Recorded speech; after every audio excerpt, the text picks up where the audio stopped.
the last 5 or 10 years, so that working Americans make less in real buying power today than they did 30 years ago. And while CEO pay in 1980 was 40 times that of average workers, today average CEO pay is 400 times as much as average workers. So for those of you who represent nurses in the private sector, on Friday, your brothers and sisters are going to pick up their paychecks, and the boss man's going to pick up 400 of them. And like Bill Frist, whose family founded HCA, ain't one of them sons of bitches ever worked a full day in their entire life.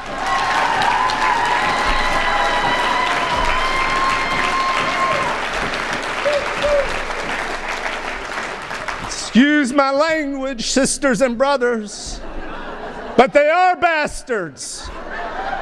None of them, not one of them knows what it's like to have sore feet. Not one of them knows what it's like to have the small of your back ache so bad you don't think you can finish your shift. Not one of them's had to pull a double shift. Not a single damn one of them has had to leave their kids at home while you worked the entire weekend. Not a single damn one of them. And they say we want too much. They say we want too much. Hell no! We just want what's ours. We just want what's ours.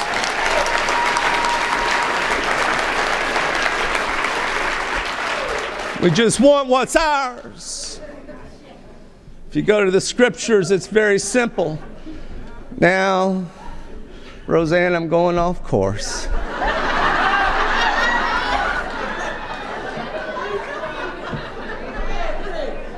Jeremiah made it very clear in the Old Testament. Chapter 22 and verse 3, go up to your room and look it up in the Gideon's Bible up there, you'll see it. It's my charge to you. Render justice every morning and deliver those who are oppressed from the power of their oppressors.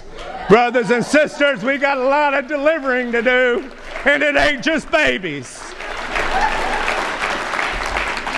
Now, we can point to a lot of contributing factors.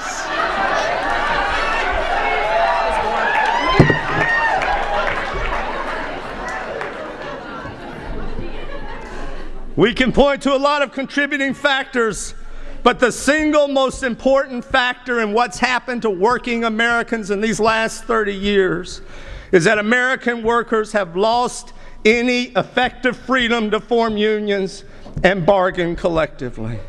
Corporations, and you know this, will routinely do anything in their power, moral or immoral, legal or illegal, to stop workers from forming unions.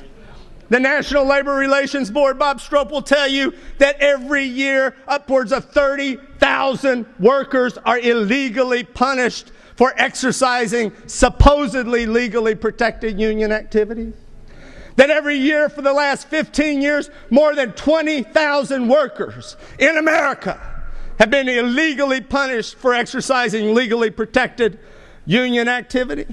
The Center for Economic Policy and Research will tell you that 1 in 5 union activists on an organizing campaign can expect to be fired. And my friend, Cornell scholar, Dr. Kate Bronfenbrenner, has been studying this for 25 years. And she'll tell you that anti-union activity today is worse than it has ever been since the 30s. She'll tell you that American employers, when faced with an organizing campaign, 90% hire $600 an hour attorneys and consultants to frustrate the will of the workers. 75% of the bosses put workers through one-on-one supervisory sweat sessions to intimidate them and scare them and frighten and retaliate against them. 50% threaten to close the facility. 30% fire the worker union leaders. And even when workers jump through all the hoops, do everything they can to get a union, and succeed in getting a union, 40% never get a first contract. 40% never get the fruits of collective bargaining. And yet, most importantly, the biggest problem we have in our current economic crisis is the lack of consumer demand. Now, I won't scare you, brothers and sisters. American workers, because of what's happened in this economy, and it has been sustained, strategic, and intentional, not ordained by God or by nature. What has happened in this economy, American workers and average Americans no longer have enough money to power the great American economic engine. And so we talk about this stimulus and that stimulus, and Lord knows we need the infrastructure building. But the real stimulus is to give workers back the right to bargain collectively for a fair share of the wealth that we create.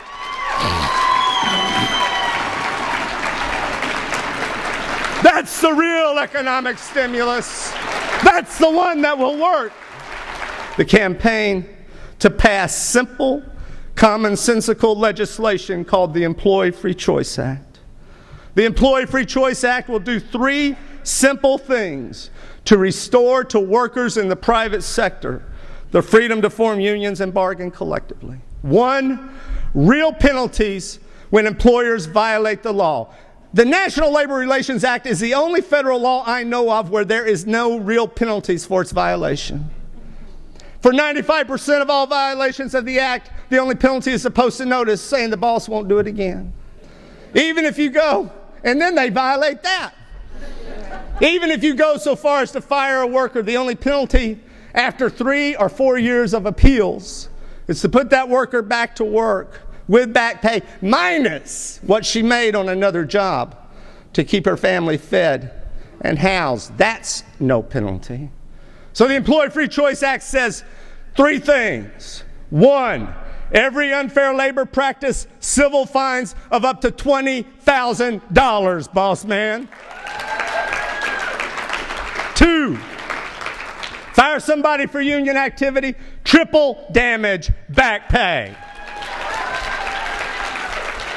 And 3, how many of y'all have ever been on strike in this room? How many of y'all have ever been served with an injunction?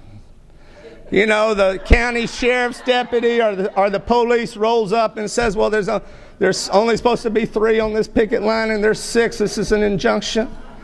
We've never been able to enjoin the employer's much more egregious and harmful illegal activity.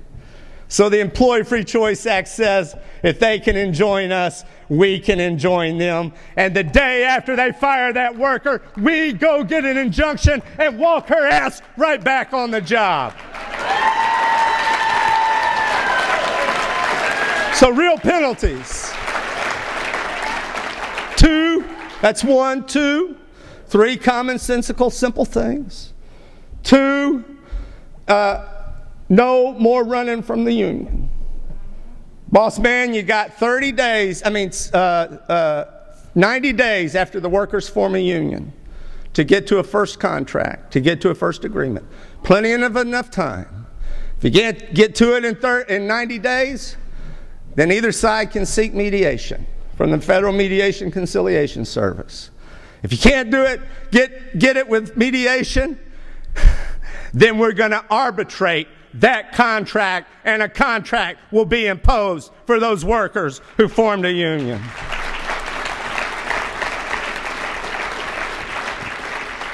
And finally, brothers and sisters, the Employee Free Choice Act says if 50% plus 1 sign up for the union, then the union is formed.